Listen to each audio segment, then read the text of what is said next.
The ink on our divorce papers wasn't even dry. It had been exactly 3 hours since the judge struck his gavel, finalizing the end of my 10-year marriage to a man who swore he was entirely broke. I was sitting in my car, mascara streaked down my face, mourning the life I thought we'd rebuild, when my phone buzzed. It was a picture from my best friend, a luxury real estate agent. There was my newly minted ex-husband, popping champagne in a $3.2 million Lincoln Park mansion with a 23-year-old blonde. That's when the grief evaporated and the absolute destruction of Jonathan Weber began. The morning of the final divorce here was suffocatingly humid, the kind of late August Chicago day where the air feels like a wet wool blanket. I wore a tailored navy suit, an armor of sorts, while Jonathan walked into the Daily Center looking like a beaten dog. He had worn a slightly frayed gray blazer, his shoulders slumped, playing the part of the devastated, financially ruined entrepreneur to absolute perfection. For the last 18 months, our divorce had been a grueling battle over scraps. Jonathan had repeatedly testified that his logistics software company, Weber Freight Tech, was on the verge of bankruptcy. He submitted mountains of spreadsheets, tax returns, and P&L statements showing that the business had tanked due to supply chain issues.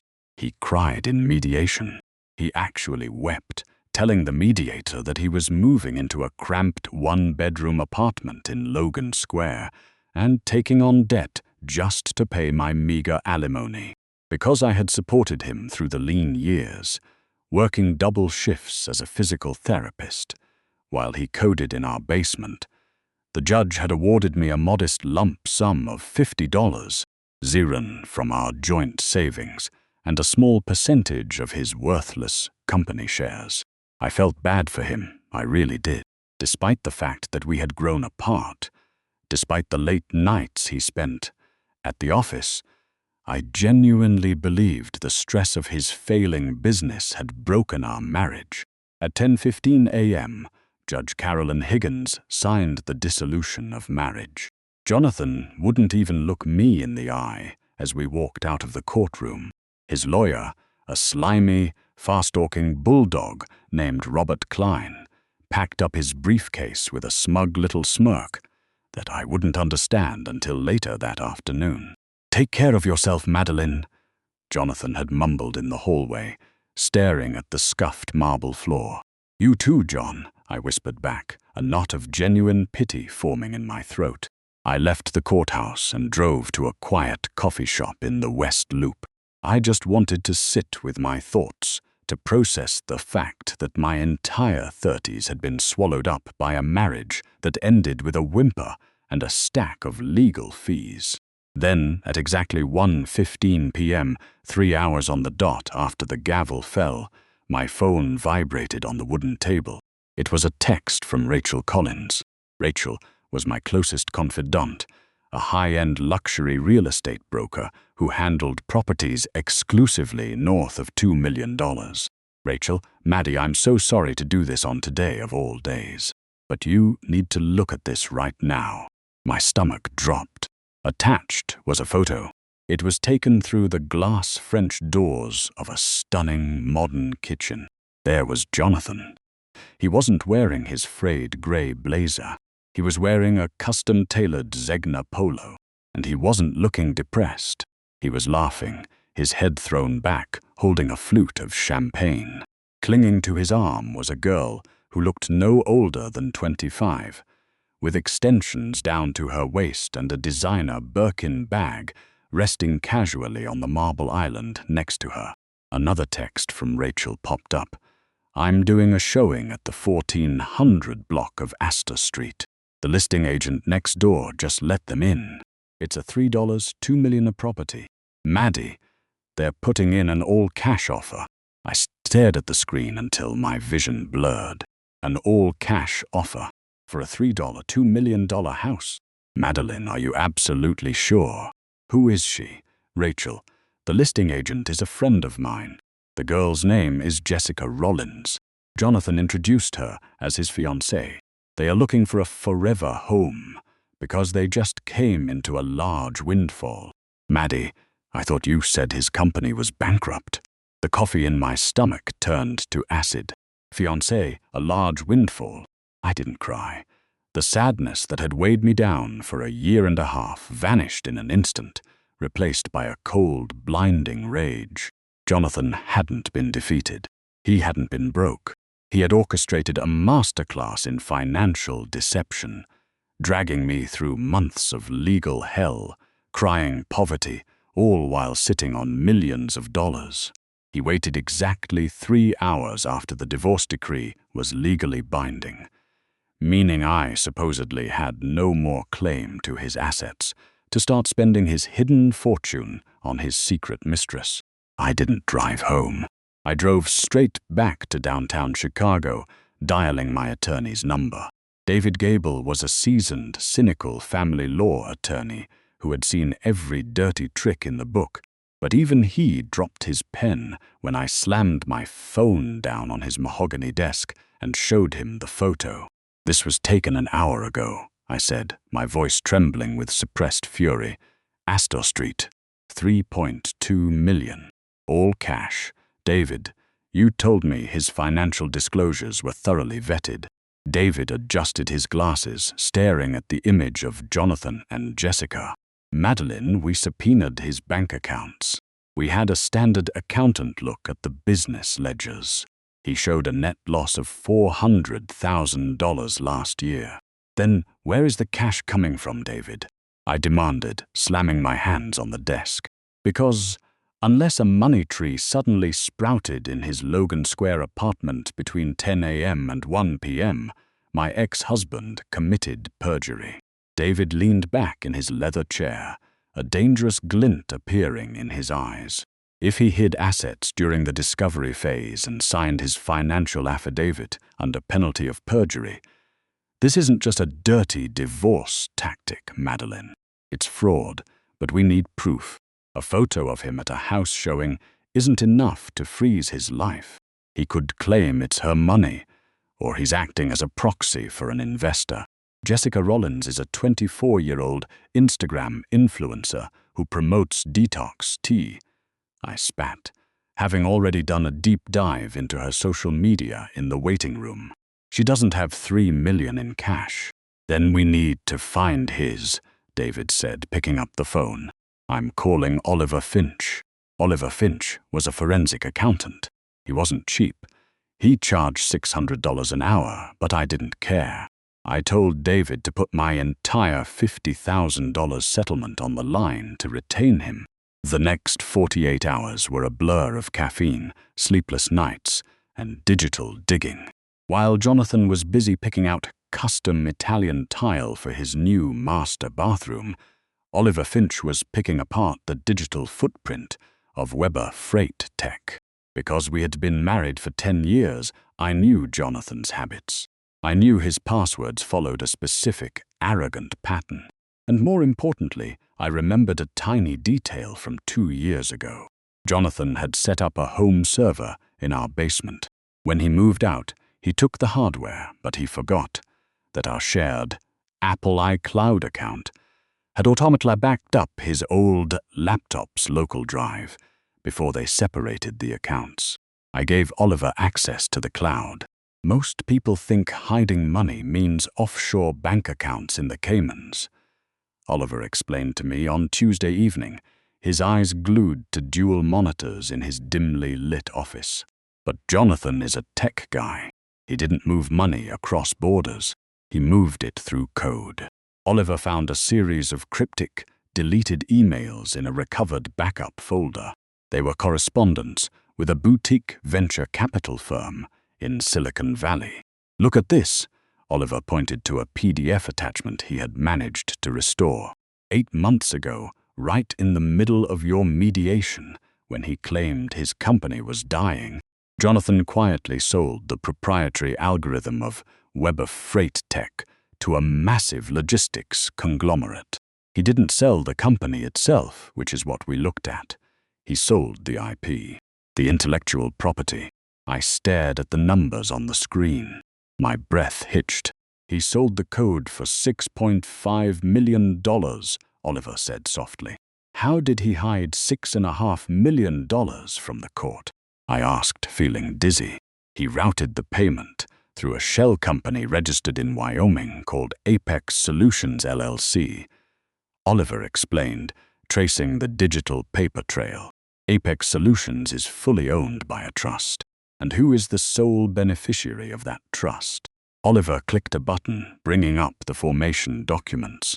Jessica A. Rollins. I let out a harsh, bitter laugh.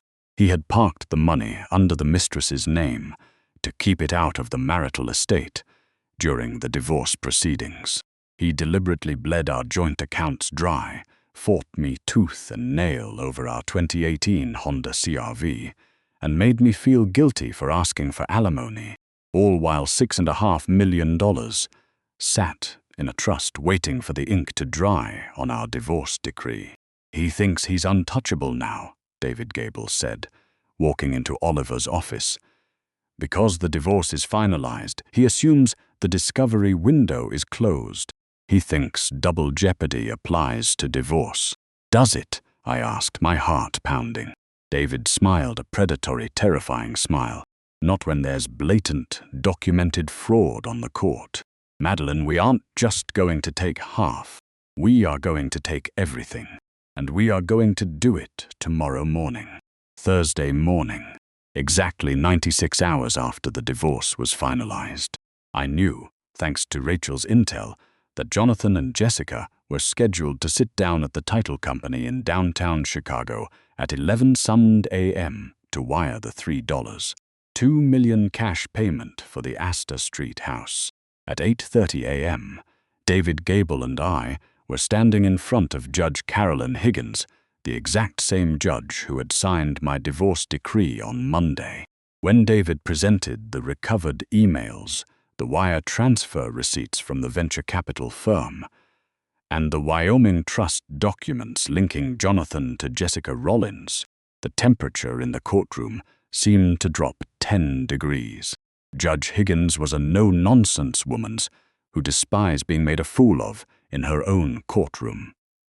"Counselor," Judge Higgins said, her voice dripping with ice as she looked at David, "are you telling me that Mr.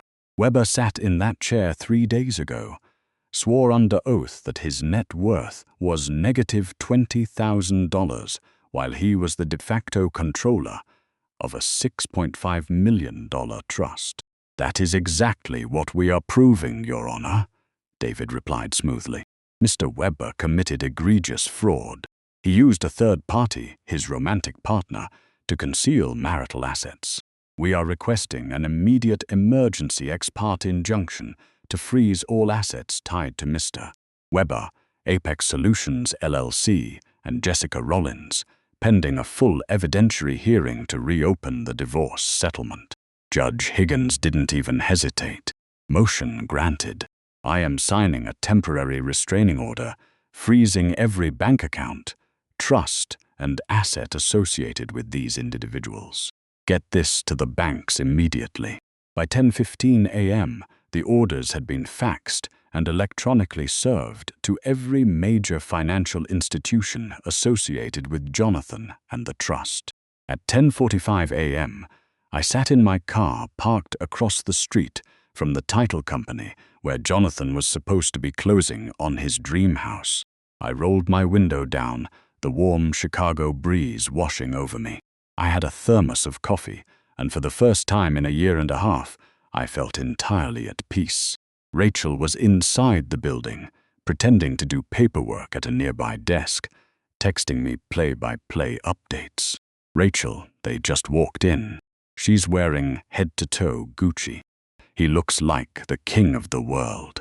Rachel, they're sitting in the glass conference room. Rachel, the escrow officer just asked for the final authorization to pull the wire." I stared at my phone, my heart beating in a slow, steady rhythm. "Rachel, wait, Rachel." The escrow officer is looking at her screen. She looks confused. I took a slow sip of my coffee. "Rachel, oh my God." Maddie, Jonathan is standing up. He looks furious. Rachel, the officer is telling him the wire failed. The account is locked. At exactly 11:12 a.m., my phone rang. The caller ID flashed, Jonathan. I let it ring 3 times, savoring the melody, before pressing accept. Hello, Jonathan, I said, my voice light and pleasant. Madeline, what the hell did you do? He screamed. He wasn't crying poverty anymore. He sounded like a trapped animal. I could hear Jessica whining in the background, asking why the money wasn't going through. My accounts, everything is frozen. Even my personal debit card just declined at the parking meter. What did you do? I don't know what you're talking about, John, I replied smoothly. I thought you were broke. I thought you were moving into a 1-bedroom in Logan Square. You wouldn't happen to be trying to buy a $3 million house on Astor Street, would you? Dead silence on the other end of the line. The realization hit him like a freight train. You hacked me, he hissed, his voice dropping to a venomous whisper. I'll have you arrested. I didn't hack anything. You left your backup on the shared cloud, genius, I said, the pleasantness dropping from my voice, replaced by cold steel. Judge Higgins didn't appreciate you lying in her courtroom. Everything is frozen, Jonathan. The trust, Apex Solutions, Jessica's accounts, all of it. You crazy bitch, he breathed. That money is mine. My IP, my code. Built while I paid the mortgage and fed you, I reminded him. I'll see you back in court, John. Oh, and tell your fiancée I love her Birkin bag. I'll be taking that too. I hung up, blocked his number and drove away, leaving him stranded in downtown Chicago with a furious mistress and a declined parking ticket. But the war wasn't over. Jonathan wasn't the type to just roll over and surrender his millions. As I drove back to David's office, I knew the real fight, the ugly, scorched earth battle, was only just beginning. The immediate aftermath of a complete asset freeze is not quiet. It is loud, chaotic, and desperately ugly. For 48 hours, Jonathan Webber was practically radioactive. His credit cards were declined at grocery stores, his auto pay for his Logan Square apartment bounced, and the $3, $2 million Astor Street dream home slipped right through his fingers, returning to the market by Friday afternoon. I spent the weekend at my house, the modest 3-bedroom ranch in Evanston that Jonathan had graciously allowed me to keep in the initial settlement because it needed a new roof. I sat on my back porch, sipping iced tea, watching the notifications from my lawyer, David Gable, roll in. Jonathan's attorney, Robert Klein, had filed an emergency motion to dissolve the temporary restraining order. The hearing was set for Tuesday morning. Klein's brief was a masterpiece of legal fiction. In it, he argued that Jonathan was entirely innocent of hiding marital assets. According to the filing, Apex Solutions LLC, the Wyoming shell company holding the $6.5 million, was solely the brainchild and property of Jessica Rollins. The defense they were mounting was staggering in its audacity. Jonathan claimed that he had essentially given his intellectual property away to Jessica because Weber Freight Tech was failing, and Jessica, acting as an independent tech investor, had used her own business acumen to pitch and sell the algorithm to the Silicon Valley conglomerate, Meridian Logistics. Jonathan maintained he was just an unpaid consultant on the deal. David Gable read the brief to me over the phone on Monday evening, his voice tight with amusement. He's throwing the girl under the bus, Madeline. He is literally offering up his 24-year-old mistress as a sacrificial lamb to save himself from a perjury charge. Will the judge buy it? I asked, pacing across my worn hardwood floors. Judge Higgins wasn't born yesterday, David replied. But here's the problem. If Jessica signs a sworn affidavit corroborating his story, claiming the money is hers and the company is hers, it muddies the waters. It turns a clear-cut fraud case into a convoluted corporate dispute over IP ownership. It could tie us up in civil litigation for years. We need to break their united front. How? By applying pressure where it hurts, David said. I'm subpoenaing Jessica Rollins, and I'm drafting a letter to the legal department at Meridian Logistics. They bought a stolen algorithm. If they think they are about to be dragged into a messy divorce fraud scandal that could invalidate their ownership of the code, they will squeeze Jonathan harder than we ever could. Tuesday morning arrived with a torrential downpour, perfectly mirroring the mood inside the Daily Center. Jonathan and Jessica walked in together, but the physical distance between them was palpable. Gone was the Gucci and the smug confidence. Jessica looked pale, clutching a generic leather tote, her eyes darting nervously around the courthouse. Jonathan looked furious, his jaw clenched so tightly I thought his teeth might crack. Before the hearing even began, David pulled Robert Klein aside in the hallway. I stood a few feet away, close enough to hear the exchange. "Robert," David said smoothly, handing him a manila folder. "Before we go in there, and your client commits another felony, you should review our intent to file a secondary injunction against Meridian Logistics." Klein opened the folder. His face, usually a mask of arrogant indifference, visibly paled. "You're going after the corporate buyer. They bought an asset that was marital property, sold under fraudulent pretenses without the consent of the co-owner," David said, pointing a finger at me. "My client, the CEO of Meridian, Grayson Bennett, received our notice an hour ago. I imagine he's not thrilled to learn his new $6.5 million proprietary tech is subject to an ownership dispute." As if on cue, Jonathan's cell phone began to vibrate in his pocket.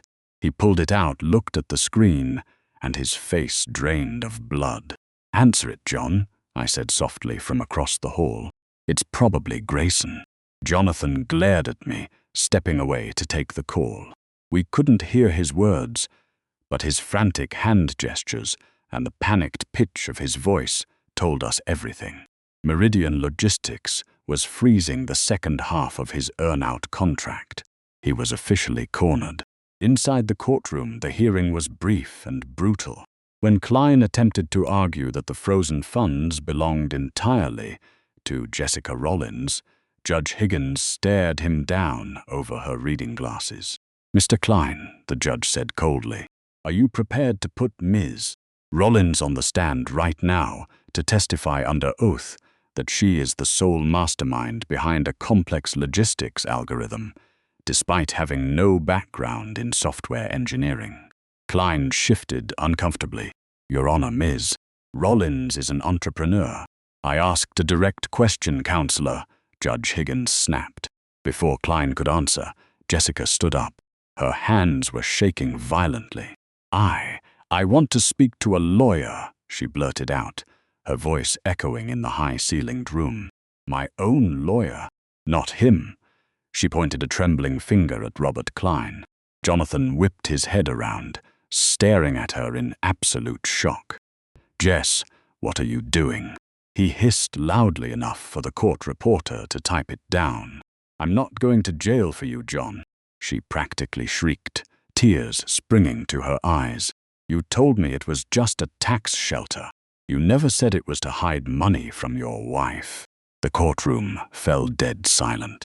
I let out a breath I hadn't realized I was holding. Judge Higgins leaned back in her leather chair, a grim, satisfied expression settling on her face. "The asset freeze remains in full effect," she declared, banging her gavel. "And I am ordering expedited depositions for both Mr. Weber and Ms. Rollins. We will reconvene in 2 weeks. Bring your toothbrushes, folks, because if I find out perjury was committed in my court, someone is leaving in handcuffs." The 2 weeks leading up to the depositions were a master class in psychological warfare. Without access to his hidden millions, Jonathan's fake broke lifestyle became a terrifying reality for him. He couldn't pay the retainer for Robert Klein's increasingly steep legal bills. forcing him to borrow money from his elderly parents. The relationship between him and Jessica completely imploded. She moved out of their temporary luxury rental, leaving him to fend for himself in the one-bedroom Logan Square apartment he had originally rented just for optics. What Jonathan didn't know was that Jessica had found her own attorney, a sharp-witted young lawyer named Sarah Jenkins, who immediately reached out to David Gable. 3 days before the scheduled depositions, Sarah and Jessica arrived quietly at David's office. I sat across the conference table from the woman who, just a month prior, had been laughing in a $3.2 million kitchen while my life fell apart. Jessica looked exhausted. The heavy makeup and extensions were gone, replaced by a simple sweater and a nervous, exhausted demeanor. "I have no interest in fighting you, Madeline," Jessica said quietly, staring down at her intertwined hands. "I just want out. I don't want to be charged with fraud." I didn't know the extent of what he was doing. "You knew he was married," I said flatly, feeling no obligation to comfort her. "I knew," she admitted, flushing with shame. "He told me you were abusive, that you were trying to take everything he built, and that he needed to protect his business so we could have a future. He set up the Apex Trust and told me to sign the papers. He said it was standard corporate restructuring." "We need proof that he directed the flow of money," David interjected, keeping the meeting focused on the legal strategy. "If it's just your word against his, he will claim you manipulated him. He will say you stole the IP." Jessica reached into her purse and pulled out a black, older model iPhone. "John is paranoid about hackers. He uses a burner phone for business deals he doesn't want tracked. But he's also lazy. He sent me voice notes on an encrypted app explaining exactly what to do at the bank. I exported them." David took the phone, connected it to a speaker on his desk, and hit play. Jonathan's arrogant, unmistakable voice filled the room. "Babe, listen to me. Tomorrow when you go to the bank, you need to use the exact EIN number I texted you for Apex. Do not use my name. The whole point of routing the Meridian payout through Wyoming is so it doesn't hit my personal ledger before the divorce decree is signed. Gable and my blood-sucking wife are looking at the Chicago accounts. Let them look. As soon as the judge signs the papers on Monday, the money is legally untouchable. We just have to starve her out a little longer." I closed my eyes. Hearing him call me a blood-sucking wife, after I had worked 70-hour weeks at the physical therapy clinic to pay our mortgage, while he sat in the basement writing code, ignited a fire in my chest that burned away whatever lingering pity I had left for him. "Ms. Rollins," David said, a dangerous smile spreading across his face, "in exchange for full immunity regarding the civil fraud claims from my client, are you willing to authenticate these recordings on the record at Friday's deposition?" Jessica nodded vehemently. "I'll testify to whatever you want. Just keep me out of jail." Friday morning, the deposition room at David Gable's firm felt like an execution chamber. The mahogany table was long and polished, reflecting the overcast Chicago sky from the floor-to-ceiling windows. Jonathan arrived looking disheveled, a stark contrast to his usual perfectly groomed appearance. Robert Klein sat next to him, looking equally miserable. They still didn't know Jessica had flipped. They thought she was going to plead the Fifth Amendment to protect herself, which Jonathan believed would shield him by default. David started the deposition with standard, mundane questions. He lulled Jonathan into a false sense of security, asking him about the initial founding of Weber Freight Tech, the development timeline of the algorithm, and his relationship with the buyer, Grayson Bennett. Jonathan leaned back in his chair, regaining some of his old arrogance. He smirked at me across the table. "Look, David, Madeline, I get that you're upset, but I sold a piece of unfinished code that I developed after we separated, and Jessica invested her own capital to bring it to market. It's not marital property. You missed the boat. You're just angry you didn't see the value in my work. Is that your sworn testimony, Mr. Weber? David asked, his pen poised over a yellow legal pad. That you developed its code entirely post-separation, and that you did not orchestrate the transfer of funds to Apex Solutions to conceal them from the marital estate. Yes, Jonathan stated firmly. That is my sworn testimony. And you stand by the financial affidavit you submitted to Judge Higgins on the day of your divorce, stating under penalty of perjury that your net worth was negative $20,000. I do, Jonathan lied without blinking, because I didn't see a dime of that Meridian money. It was Jessica's deal. David let the silence hang in the room for a full 10 seconds. Then he reached into his briefcase and pulled out a transcript of the voice notes, sliding a copy across the table to Robert Klein. Mr. Klein, David said softly, I'd like to enter Exhibit G into the record. Klein picked up the transcript. As his eyes scanned the text, the color drained from his face so fast I thought he was going to pass out. He looked up at David, terrified. What is this? This, David replied, pressing a button on his laptop, is a voice recording sent by your client to Jessica Rollins on August 12th, 3 weeks before the final divorce decree. The room filled with Jonathan's voice. The whole point of routing the Meridian payout through Wyoming is so it doesn't hit my personal ledger before the divorce decree is signed. Gable and my blood-sucking wife are looking at the Chicago accounts. Jonathan froze. His eyes widened in absolute horror. He looked like a man who had just stepped off a cliff and realized there was no ground beneath him. You, Jonathan stammered, pointing a shaking finger at me. That's doctored. You faked that with AI. We didn't, David said calmly, because Ms. Rollins sat in this very chair 48 hours ago, handed over the physical device, and swore an affidavit authenticating the recording. She is cooperating fully with our team, and frankly, Jonathan, the IRS.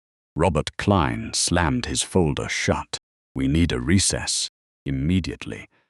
Take all the time you need, Robert, David said, leaning back and crossing his arms. But when we reconvene, I'm not asking for half of the $6.5 million, because your client just committed felony perjury on tape during a sworn deposition, compounding the fraud he committed in family court. Klein dragged Jonathan out of the room by his elbow. Through the thick glass walls of the conference room, I watched Jonathan pacing the hallway, tearing his hands through his hair, his face red with panic. Klein was yelling at him, pointing aggressively at the transcript. It was the complete and total demolition of Jonathan Weber's meticulously built empire of lies. When they returned 15 minutes later, Jonathan looked broken. He couldn't even make eye contact with me. Mr. Gable, Klein said, his voice entirely devoid of its usual bluster. My client would like to discuss a revised global settlement, one that avoids further judicial scrutiny regarding his past financial affidavits. A settlement. David laughed, a harsh, unforgiving sound. Robert, we are past settlements. I'm not negotiating for a piece of the pie anymore. Madeline wants the whole bakery. I leaned forward, resting my elbows on the mahogany table, and finally looked Jonathan directly in the eye. The algorithm you sold, I started, keeping my voice dangerously calm, was built on a server rack that I purchased in 2021. I bought the primary software licenses using a $15,000 inheritance from my grandmother, Evelyn Shaw. I still have the receipts. Jonathan stared at me, his mouth opening and closing soundlessly. That means, I continued, not only was the money hidden during the marriage, but the intellectual property itself was heavily funded by my separate, non-marital assets. You didn't just hide marital property, John. You stole my investment. "What do you want, Madeline?" Jonathan croaked, his voice barely a whisper. "You want all the money? Fine, take it. Take the 6 million. It's 6.5 million, John," I corrected him. "And yes, I am taking all of it. Every single cent of the Meridian payout. But that's not all. What else could there possibly be?" he pleaded, tears welling in his eyes, real tears this time, not the fake ones he used in mediation. "I want the logistics patent transferred to my name," I said, a cold smile touching my lips. "I want Weber Freight Tech completely dissolved, and I want you to pay my entire legal fee for this entire 2-year nightmare. If you don't agree to those terms, by 5 p.m. today, David is walking this transcript down to the district attorney's office, and we will watch you go to federal prison for fraud and perjury." Jonathan buried his face in his hands, letting out a wretched, defeated sob. The illusion of the brilliant, untouchable tech CEO shattered completely, leaving behind nothing but a deceitful coward who had finally run out of places to hide.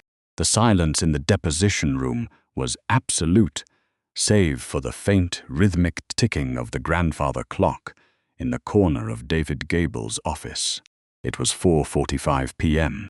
Jonathan had spent the last 3 hours locked in a secondary conference room with Robert Klein, frantically trying to find a loophole, a delay tactic, or a sympathetic ear. He found none. At 4:48 p.m. the door clicked open. Jonathan walked out, his face a sickly shade of ash gray. He looked 10 years older than the man who had been popping champagne in that $3.2 million kitchen just weeks ago. His shoulders were bowed, his posture entirely defeated. Robert Klein followed closely behind, carrying a stack of freshly printed documents. Klein looked thoroughly disgusted, not just by the situation, but by his own client.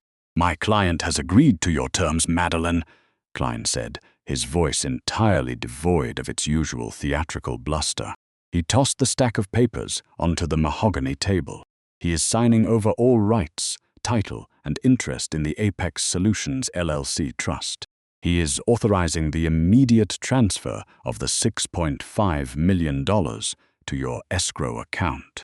He is transferring the logistics patent to your name, and Weber Freight Tech will begin dissolution proceedings tomorrow morning." David picked up the documents, adjusting his glasses as he meticulously reviewed every single clause, every initial, and every signature. He wasn't going to leave a single comma unchecked. Jonathan sank into a leather chair opposite me. He didn't look at me. He stared blankly at his own hands, which were trembling slightly. "You ruined me," Jonathan whispered, the words barely audible over the hum of the air conditioning. "Are you happy now, Madeline?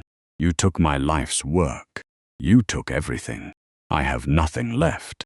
I owe my parents $60,000 just for Klein's retainer, and I have absolutely nothing." I leaned forward, folding my hands on the cool mahogany. I didn't feel a shred of the guilt he was desperately trying to provoke. "No, John," I corrected him, my voice steady and cold. "You ruined yourself the moment you decided your partner of 10 years was a financial obstacle to be discarded.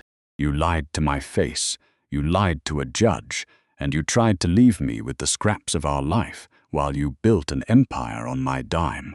I didn't take everything from you. You handed it to me on a silver platter the second you sent that voice note." At exactly 4:55 p.m., David stamped the final page. "The documents are executed. I will file the consent decree with Judge Higgins first thing Monday morning.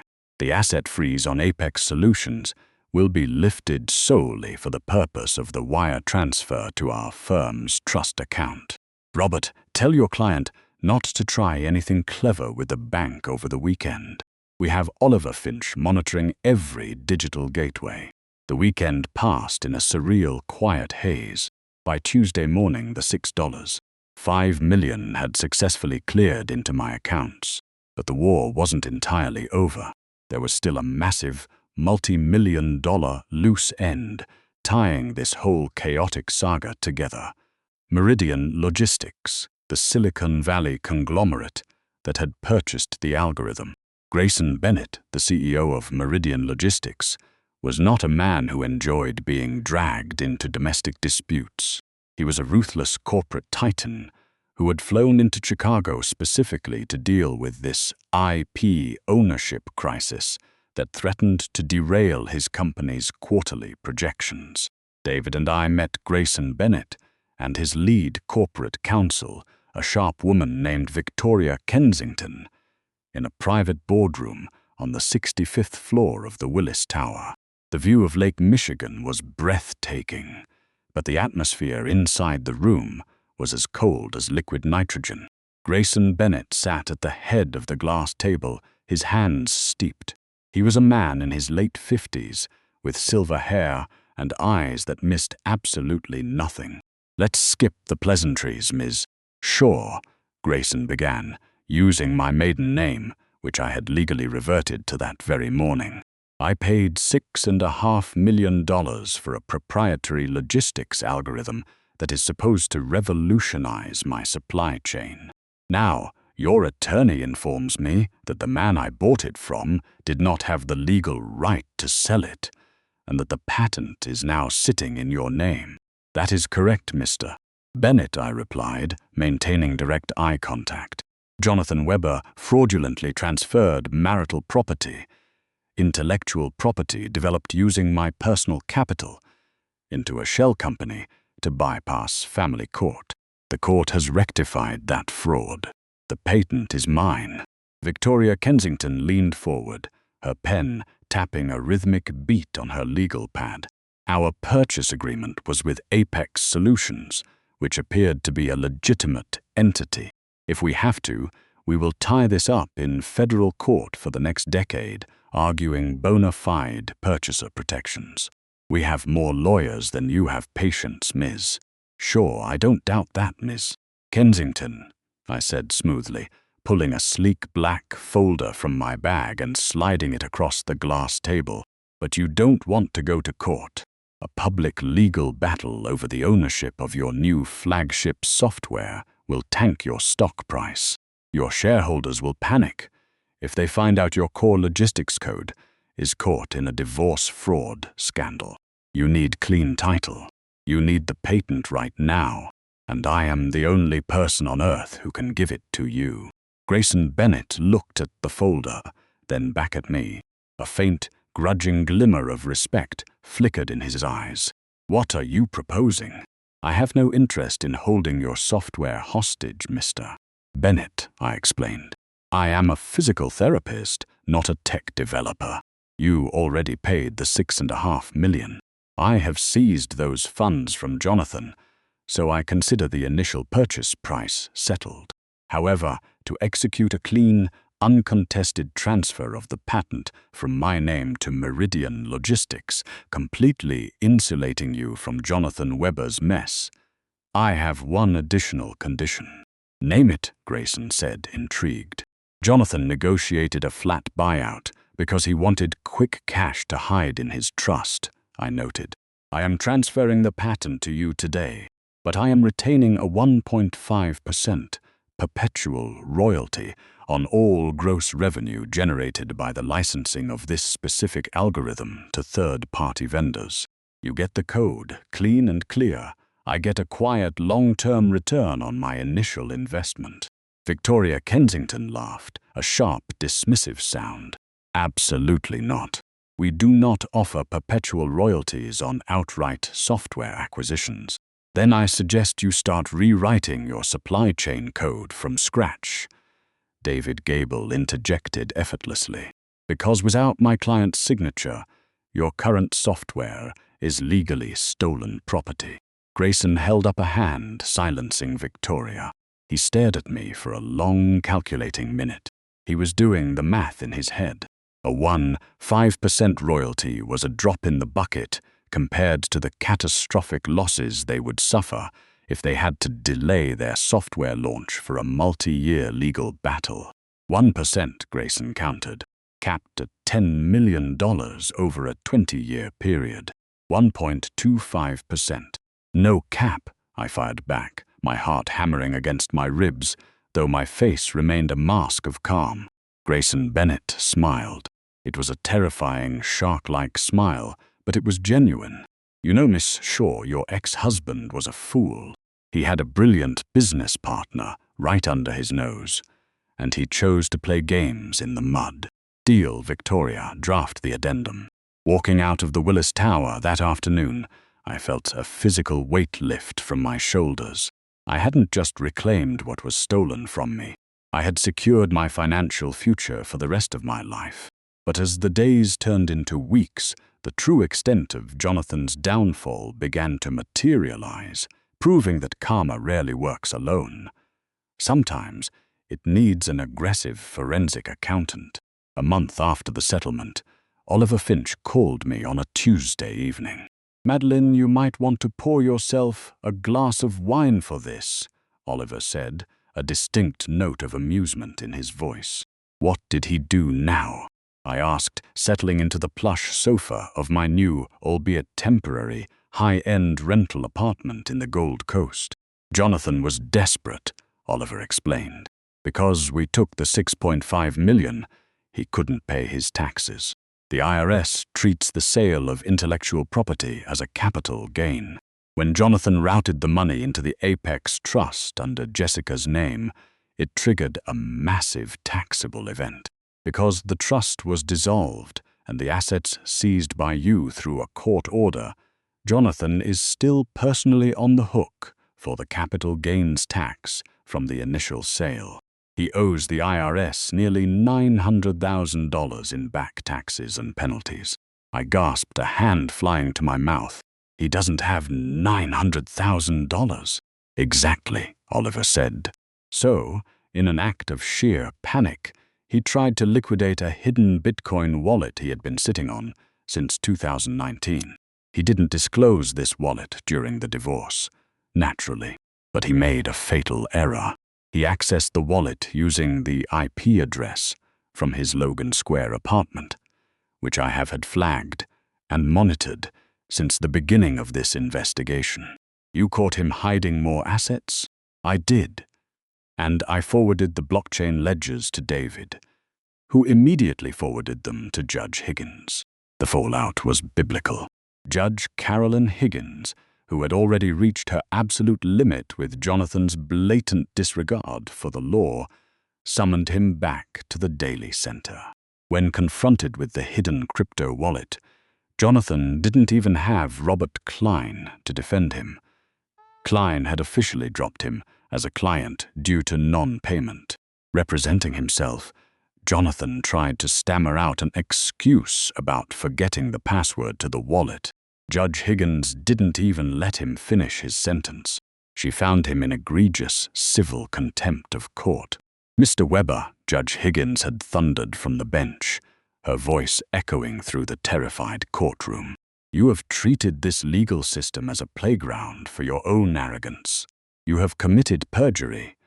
You have defrauded your spouse. And now you are attempting to conceal further assets to evade the Internal Revenue Service." She didn't just fine him. She ordered him remanded to the Cook County Jail for 30 days for contempt of court, and ordered the immediate seizure and liquidation of the crypto wallet to partially satisfy his outstanding tax debts. Rachel Collins, who had connections everywhere, texted me a photo later that afternoon. It was a blurry shot taken by a court clerk she knew. It showed Jonathan Weber, the man who had once stood in a $3.2 million mansion laughing at my expense, wearing a drab orange jumpsuit, his hands cuffed in front of him, being escorted into the holding cells beneath the courthouse. It has been 18 months since the day my divorce was finalized, the day my world shattered and subsequently rebuilt itself into something unrecognizable. Spring had finally arrived in Chicago, melting away the bitter winter frost. I was standing in the sunlit reception area of my brand new business, Lakeshore Premier Rehabilitation. It wasn't just a clinic. It was a state-of-the-art physical therapy and sports medicine facility located in a prime commercial space in the West Loop. I had purchased the building outright. I no longer worked double shifts until my hands cramped and my back ached. I had hired a team of brilliant therapists, managing the business from an office overlooking the bustling city streets. The Meridian Logistics royalties had started rolling in a few months prior, providing a stream of passive income that ensured I would never have to worry about a mortgage payment or a grocery bill for the rest of my life. My best friend, Rachel Collins, walked through the glass doors of the clinic, carrying a massive bouquet of white hydrangeas. "Happy grand opening, CEO," Rachel beamed, handing me the flowers and pulling me into a tight hug. "Thank you, Rach," I smiled, looking around the pristine modern space I had built from the ground up. "I still can't believe this is real sometimes." "Believe it," she said, stepping back to admire the sleek waiting room. "You earned every single brick of this place." Speaking of things people earned, I have some gossip, industry gossip. I arched an eyebrow. "Oh, Jessica Rollins," Rachel said, lowering her voice conspiratorially. "She tried to put an offer on a small condo in River North last week. The listing agent pulled her credit. She is entirely broke. Apparently, when Jonathan went down for the tax fraud, the IRS audited the Apex Trust so thoroughly that they froze all of her personal accounts for 6 months. She lost her brand deals. She's back to living with her roommates in Wicker Park and doing unboxing videos for knockoff makeup brands."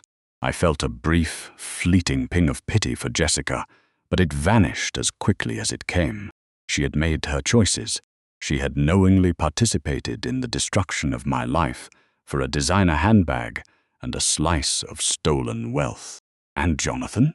I asked, almost hesitant to hear the answer. Rachel let out a sharp, unsympathetic laugh.